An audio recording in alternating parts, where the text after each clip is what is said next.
This episode is brought to you by the Denver Art Museum.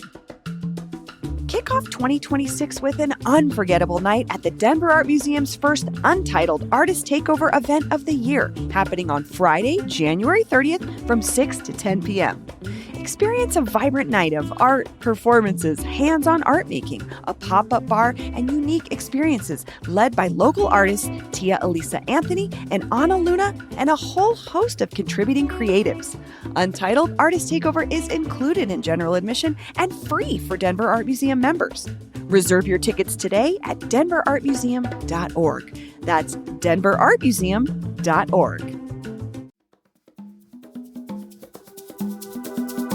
Today on CityCast Denver, our state government is kicking back in gear for another legislative session. So, will the Democrats descend into civil war? Does Governor Polis have any last big ideas in his final year in office? And why exactly are we looking at another massive budget deficit? Our Capitol insider, Deep Singh Badhesha, is back with me and Bree Davies to preview the nastiest fights we're expecting at the ledge and all the big bills to watch. Today is Monday, January 26th. I'm Paul Karolyi, and here's what Denver's talking about.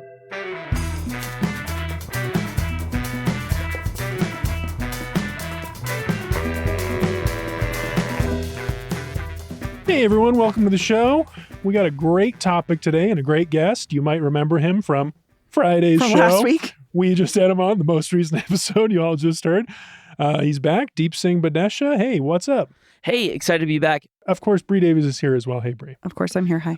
Deep, I didn't even introduce you properly. Deep is our man at the Capitol.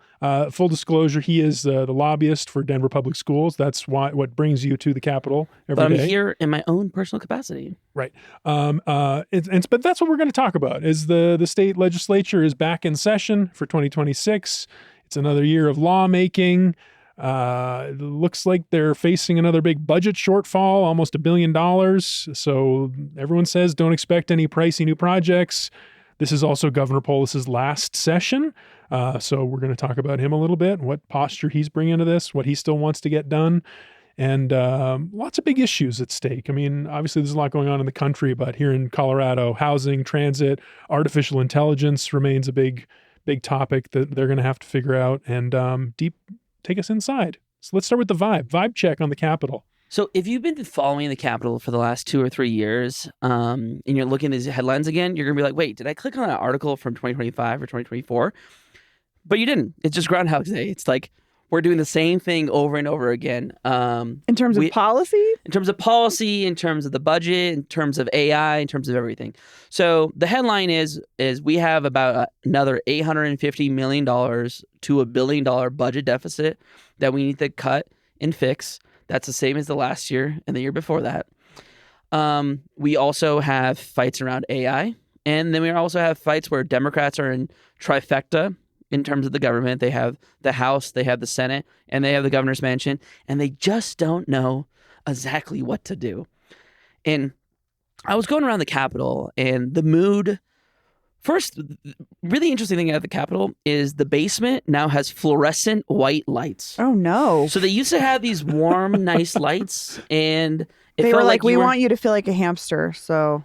Yeah, so it used to feel like the basement was like where deals are getting done, and the House committee rooms are there, and people are like going to the corners, and there's offices there and stuff.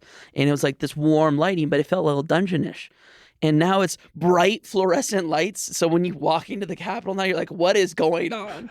And it feels a lot more like an office set. So that's fascinating in terms of the physical thing. But going around and talking to people, I was like, hey, good to see you again. And they're like, yeah, good to be back. And it's like people feel like they're spinning their wheels. Like, we're going to try this again. Like, I'm going to try to regulate junk fees again. We're going to try to regulate AI again. We're going to cut budget again. And then the other side is like, we're going to try to stop you again. Well, what the Democrats have control, like you said, they have both chambers of the legislature, they have the governor's house or the governor's mansion. But is the problem that this coalition of Democrats, they've kind of done everything that they already agree on, and that they're at the point where there's no more low-hanging fruit and we just have the disagreements left? Yeah, when I talk to like more senior members of the Democratic leadership, right, and I'm like, wow, we really haven't done much, they'll bark back and be like, hey, no, we did this and we did this. And since 2018, and that's the key thing, I mean, right? universal pre-K, they've definitely they did a big transit funding bill last year. They did the incentives for density around transit corridors. So this is an interesting 8-year cycle that a lot of the people who came in at 2018, which was the first year we won these big trifectas, right? That's the year that Jared Polis also came in. That is at its 8-year end. And usually you're 8 years in the House or you're 8 years in the Senate, right? So a lot of people who've been there for a long time, moving and shaking and doing big things, like Julie Gonzalez, 8 years and she's heading out. Valdez, he's about 8 years and he's out. Woodrow was kind of in that cohort, but Julie McCluskey, 8 years, she was a speaker, she's about to go out. So a lot of these people are coming to their end of this 8-year cycle. And when I asked them, like, hey, what have we really done? And they're like, oh, we protected a woman's right to choose. Great. We shored up immigrant rights. Great. But we did do a lot of the things that big tent Democrats mostly agree on. But when you talk to the average voter, when you talk to the average person, and you're like, hey, is your life getting better? They're like, no, it's more expensive. I can't buy a house. Higher education costs a fortune. My Medicare is getting cut. Fees feel too high. Taxes feel too high. All this feels too high. So it feels like I do hear some of the sorrow in people's voice where it's like we did everything we could, but it feels like we're spinning our wheels. There is this sense of like we're ending this chapter, and then there's this sense at the Capitol like we might be shifting somewhere else, right? What does it look like when these primaries shake out? What's going to happen with our relationship with the federal government? Is a Weiser governorship going to look different? Is a Bennett governorship going to look different? So there is a little bit of, transition feeling at the Capitol.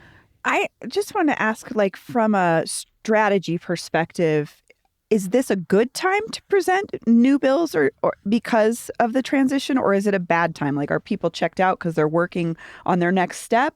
Or is it like maybe we can get some things through before we're done? Like, how does that look strategy-wise? So at the Colorado Capitol, to get in a little bit of the weeds about this, the way that every single legislator can introduce 5 bills, right? So if you're a new legislator, you probably ran on some sort of big idea or something that a parent came up to you and wanted something done, or a business owner came up and you wanted something done. For the last 3 years, we essentially have been killing any bill that any legislator brings that has a fiscal note, because we've been in this downward... That's the stuff that costs money. Yeah. That's what that means. So essentially, if you have a fiscal note, your bill has to be routed through sometimes finance, but always appropriations, and all those bills die. So in the last 3 years, many things haven't been getting passed at all. This year, that's happening too. So a lot of people are like, okay, we don't really have anything. We can't pass any bills with fiscal notes. So I'm just going to not do much. Maybe we'll do a study group that's a free study group, or we'll, try to tack on this thing. So there's not much happening there.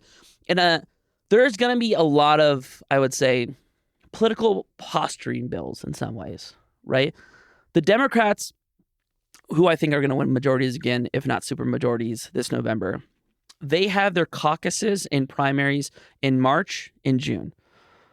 So in March and April, the Democrats are going to get together. They're going to select who goes on the ballots. And a lot of these House reps and state senators are rerunning for their positions or different positions. So there might be some political bills and amendments that are coming up that be like, hey, my opponent voted that way on that, or they voted that way. So I think there's going to be a lot of political jockeying on these bills. I don't foresee too much substantive bills. I, again, see a lot of tweaks. You said it was a huge win that we got transit-oriented development. And when I drive around Denver, let me tell you, Paul, I see all this new transit development. I think it was, Governor Polis would call it a win, probably not for Denver so much as the effect in other places. Yeah, but then there's a bunch of cities that are suing to stop some of this upzoning, right? Yeah. So it's hard to look. I think we did a lot of big things in the last 8 years, but a lot of those things were just probably things other blue states had already passed for a long time. And now we're just like, we don't know what direction to go in. Maybe the next governor will set a direction, maybe the next attorney general, or how the coalitions are kind of like sparsing. One of the big things that I want to highlight, I think you've talked to this about this on the show before, is for the viewers who might not know, the Opportunity Caucus is a new caucus at the Colorado Capitol formed of Democrats. There are much more pro-business and I would say moderate than their other counterparts. This is the first time in Colorado history that a caucus has been formed based on ideology. Usually caucuses are formed on like identity lines, right? The LGBTQ caucus, the Hispanic caucus, the Black caucus, right? The Women's Caucus. Those have existed before, but this is the first time this caucus was created last year by Shannon Byrd and Lindsay Doherty. It was about like 18 members or so. These folks are more moderate, a little bit more business-centric, and they're supported by dark money groups like One Main Street. One Main Street is this more pro-money, pro-business group that injects a lot of dark money against progressives, right? These are the people who spent big against Elizabeth Epps, they spent big against Tim Hernandez, and they spent big against Brian Lindstrom and other progressives who were running, like Kira Degree Kennedy in Lakewood. Mm-hmm. They've run into a controversy, is that over the summer, they had a veil retreat, as other caucuses sometimes do, in which they've been accused by Common Cause, which is a... I think they'd call themselves a good governance group, Common Cause. That's a good way to put it. Good governance group. Common Cause filed this ethics complaint against them, and the ethics complaint was not dismissed, says it has merits. So this investigation is also humming in the background of this legislative session. I'm like, what's going to be happening? Are they going to be taking witnesses? Are there going to be subpoenas? Is this evidence going to be overturned? And then there is a civil war kind of like, is One Main Street going to fund this candidate, or are they going to fund this candidate? And One Main Street is actually changing up their name now. I think they're like Prosperity Colorado or something. Because that's the thing about dark money groups. It doesn't really matter. You can just call it whatever you want. Yeah. Coloradoans for Coloradoans. Well, learning that, I think then that just puts another spotlight on the question about how Democrats are doing within their own party. You know, if they're divided, how this will play out in the legislative session if they're separating themselves so much.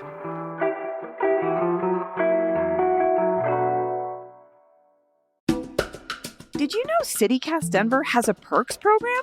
Every week, we're highlighting some standout deals from our favorite businesses in town to help you support local and save some money. It's a win-win.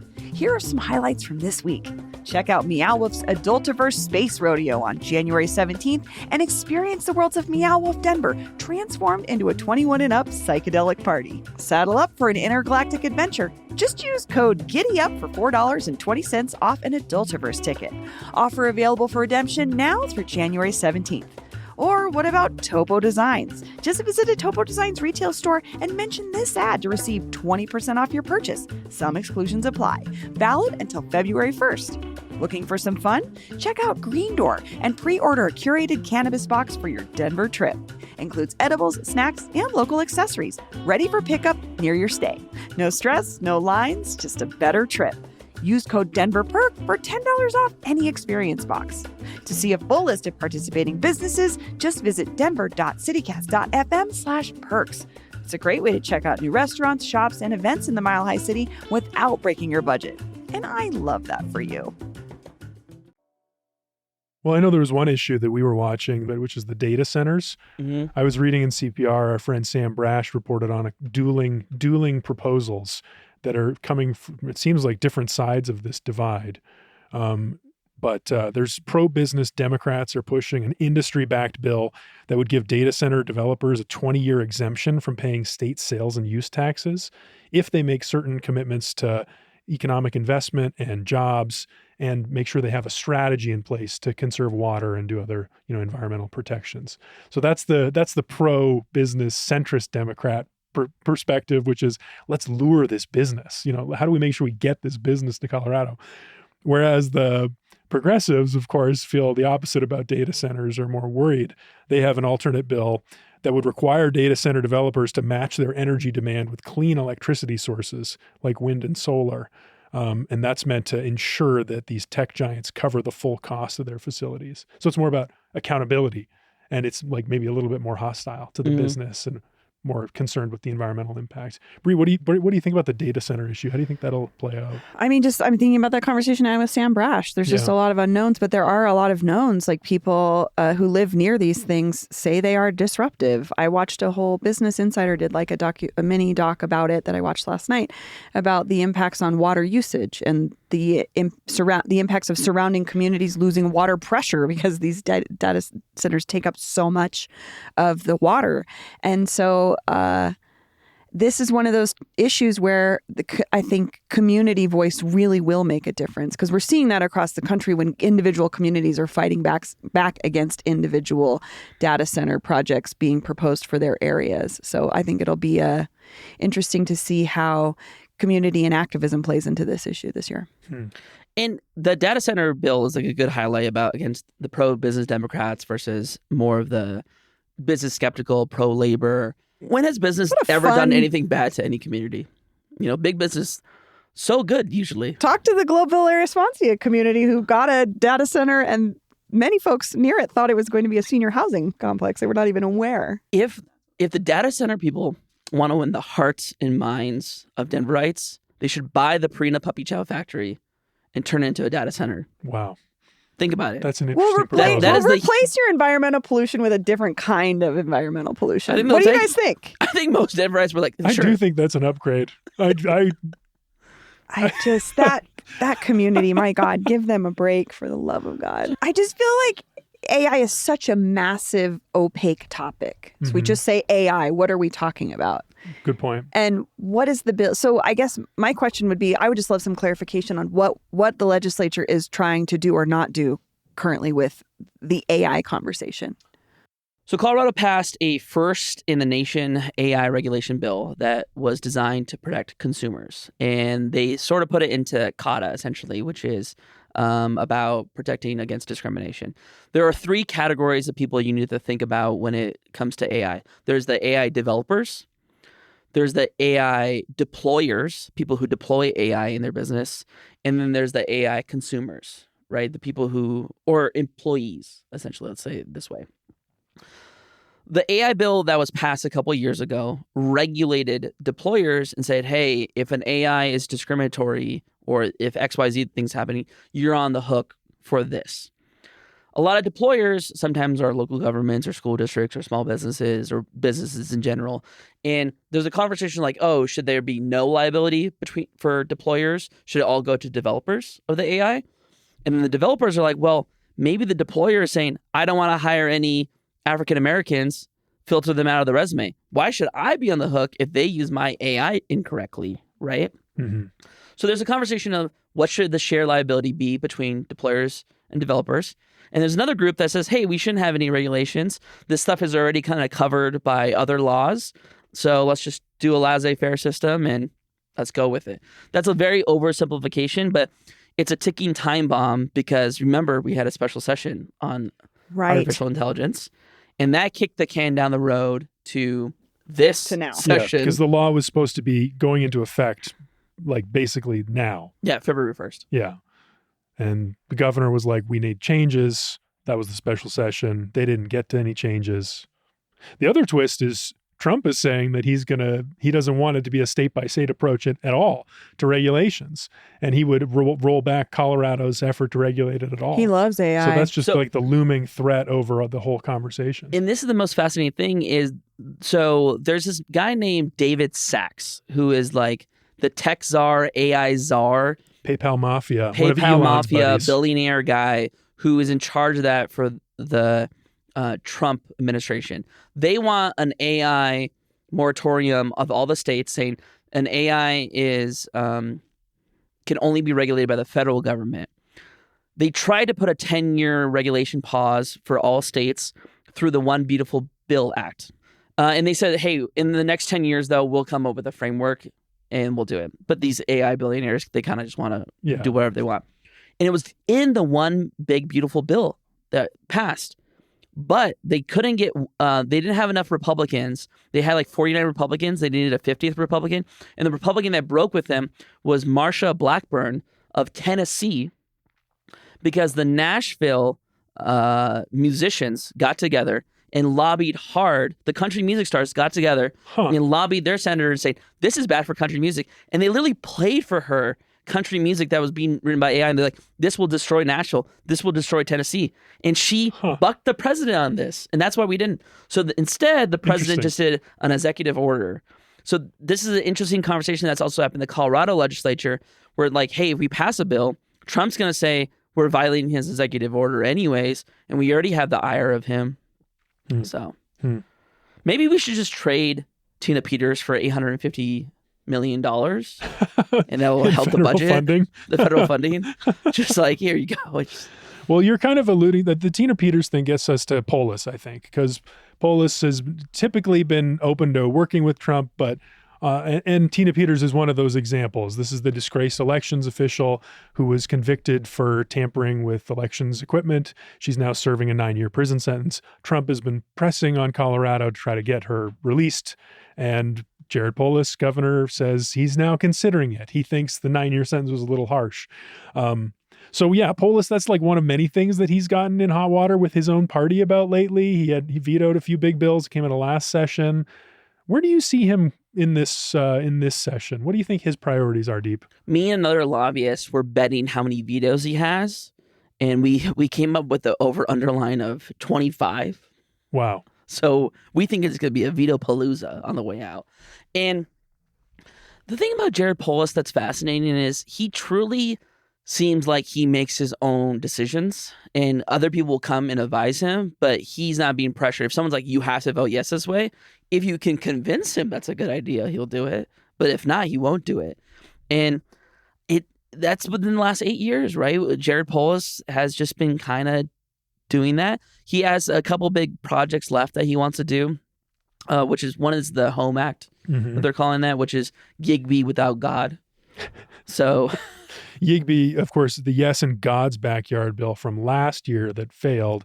This was meant to facilitate the construction of housing, in that case on church property. But now what they're talking about is other qualifying properties that would be like nonprofits or schools or transit districts. So they want to make it easier for housing density to be built. And this is the latest effort. Yeah. The Home Act. I think Jared Polis will be in a legacy protection mood. And the three biggest things that Jared Polis did is universal pre-K, full-day kindergarten, and fully funding K-12 education and getting rid of the budget stabilization factor.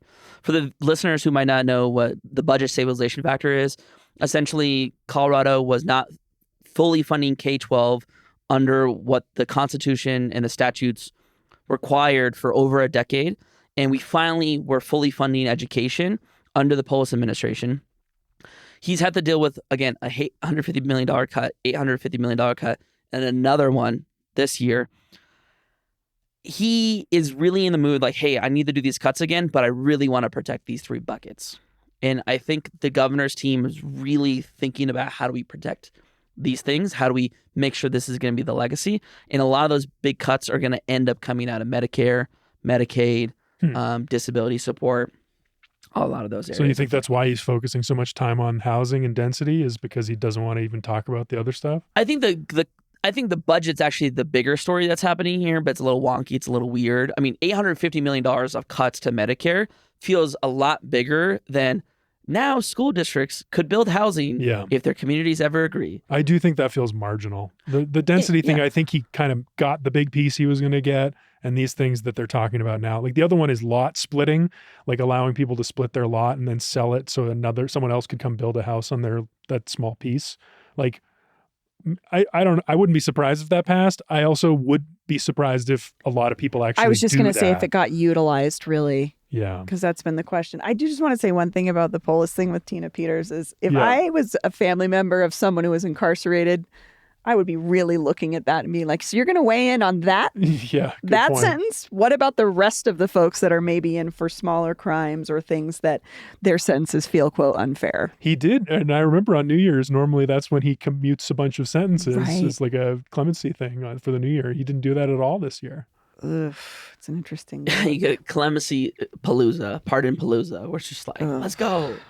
I would suggest to those advocates, if their loved ones are in prison and they want to be set free, write a letter to Donald Trump saying that they've been unjustly locked up for election fraud, and that's why they're in there, the political prisoner. That's really why they're in there. Yeah, that's really why they're in there. Labor? That was where they're going to bring the Labor Peace Act again. That's what I saw. They're bringing back this. They're calling it the same thing. They're doing this. Yes. Labor Peace Act repeal. Yes. So the proposal last year was to change the Workers' Protection Act. Basically make it easier to form a union. There's a whole process, multiple elections involved in forming a union under the way our law is now. Colorado's kind of a middle of the road state when it comes to how easy it is to form a union. This would make it easier. last year, Polis vetoed it. Although he was open to negotiating. He put this on the table with the tip credit bill that would have adjusted our minimum wage laws in a way that some workers were not happy with, that he also didn't like. And he wanted to do a little horse trading for these two. What do you think is going to happen here, Deep? I think nothing's going to happen in general. I think they'll probably introduce that tips bill again, and maybe some modified small version will go out, or it will die. I think that Labor Peace Act will go back. Maybe they'll bargain. Everyone I talk to in the labor sphere sounds like no bargaining. Why would we bargain? We want to keep at this. I think the labor people are still focused on maybe they could get Bennett or Phil to flip and kind of be like that labor guy. I will sign this. That'd be interesting. There's so much fed upness at the Capitol about these budget constraints and that you can't do big projects that a lot of people will be looking to November of 2026 as maybe a solution.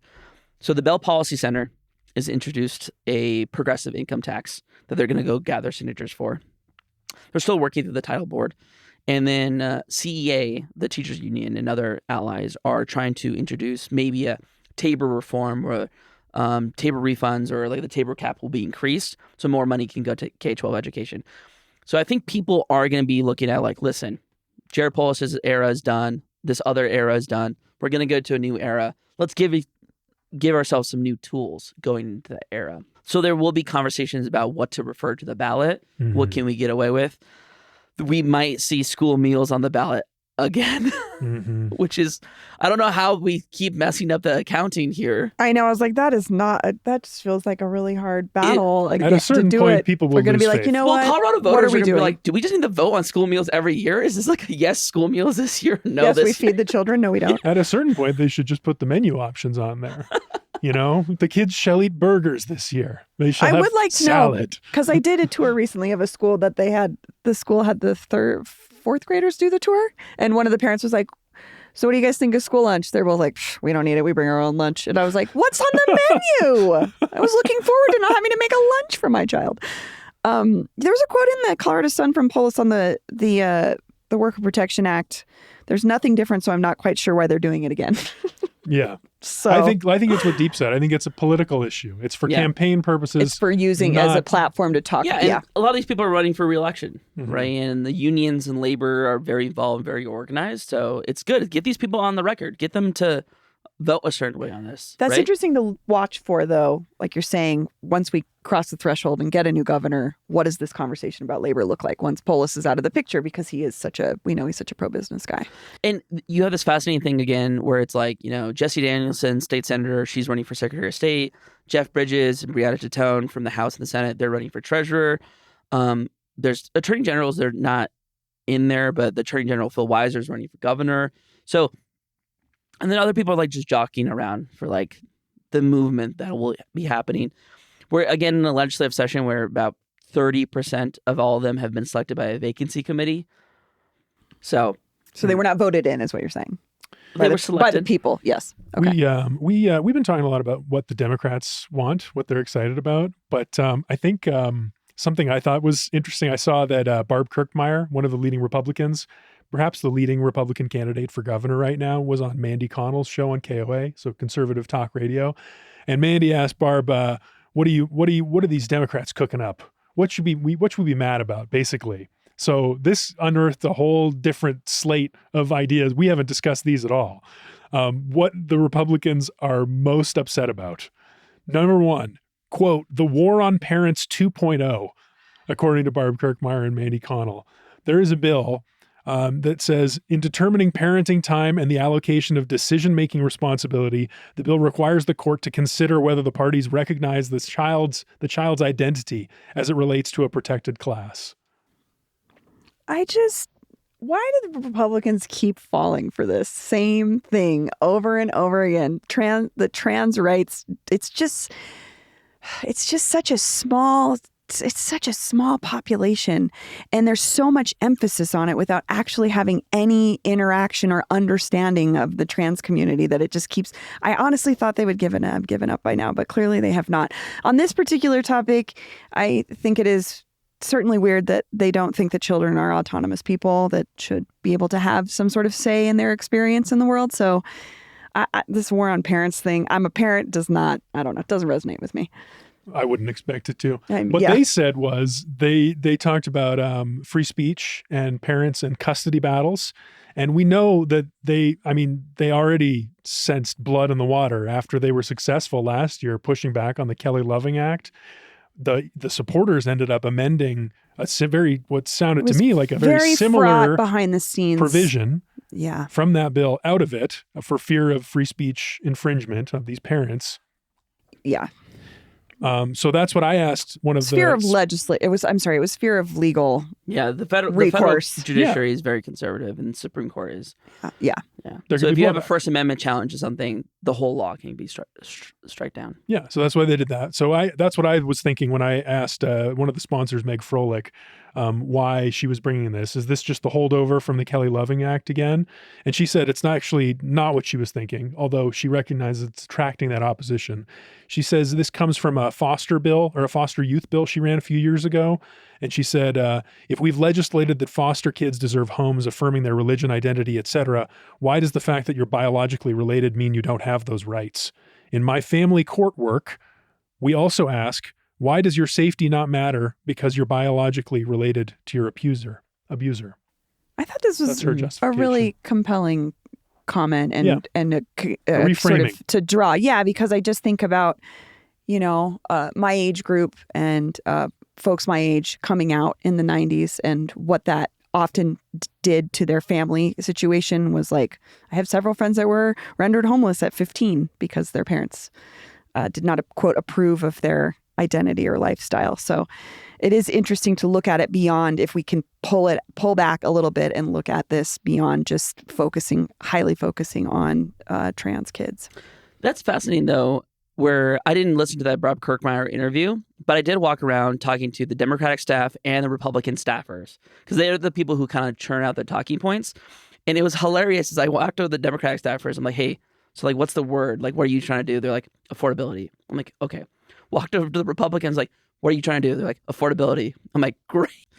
This is a buzzword that we're all throwing around, affordability. So it sounds like, even though that's like red meat for the base, maybe at the Capitol, they're going to try to focus on affordability issues, or this is the buzzword of the moment. It would be nice if they focused on affordability. It does seem to impact more people that's than the these thing weird, about hyper-specific laws curtailing the human rights of trans people. All of these bills you could connect to affordability. Yeah. Literally everything we've talked about, you could make an argument that it's for affordability. Mm-hmm. Like there was another one that Barb and Mandy were talking about on guns. Apparently, Democrats want to expand the red flag law to minors. So judges, the red flag law is like what allows judges to go in and like take guns away from people, or like put a warning like, hey, this person might be planning something. Democrats want to expand that to minors. Mandy Connell was like, they want to make it even harder for me to get a gun. It's already a huge pain in the ass. It's already so expensive to go through this whole thing. That's what she said. I will say one of the most interesting evolutions I've seen at the Colorado Capitol has been about guns in the last 2 years. Ever since Trump took power, and now especially like what's happening in Minneapolis, I see a lot of progressive groups, a lot of lefty groups are like, maybe we should have something just in case. Yeah. And it's been this fascinating thing where like it's not really a big appetite at the Capitol as you would imagine, because I think a lot of the people who would be pushing for some gun control are like, there's other fish to fry right now, and maybe I want something. I think there can be a lot better, smarter, safer gun control for sure, but it's something that like the political environment is changing there, and the whole idea of that's changing. The energy's not there for it. That's interesting. I will say anecdotally, I was invited to a gun safety class by a pretty far left organization that's hosting a training on it. And that's the first time I've ever seen that kind of conversation happening. Yeah. I mean, would ICE be doing these actions in rural Idaho? Hmm. Like, would they be doing this in rural Texas? It'd be much harder. It's something that's interesting to think about. Anyway, we're going to talk more about this legislative session as it evolves. We would love to hear from you. What do you care about most? 720-500-5418. Please call in, leave us a text, leave us a voicemail. Tell us what you think. 720-500-5418. Another great show. Thank you all for joining me. Bree, Deep, see you next time. Tweet at me. Don't tweet it. Thanks. My Twitter account is not monitored. That's all for today here on CityCast Denver. If you enjoyed the show, why not take a minute to tell Republican gubernatorial frontrunner Barb Kirkmeyer about us? Rate the show wherever you get your podcasts, and subscribe to our morning newsletter, and learn more about us at denver.citycast.fm. Thanks so much to all of our new neighbors who've joined the membership program. You too can support the show and get great perks by becoming a CityCast Denver neighbor today at membership.citycast.fm. We'll be back tomorrow morning with more news from around the city. See you then.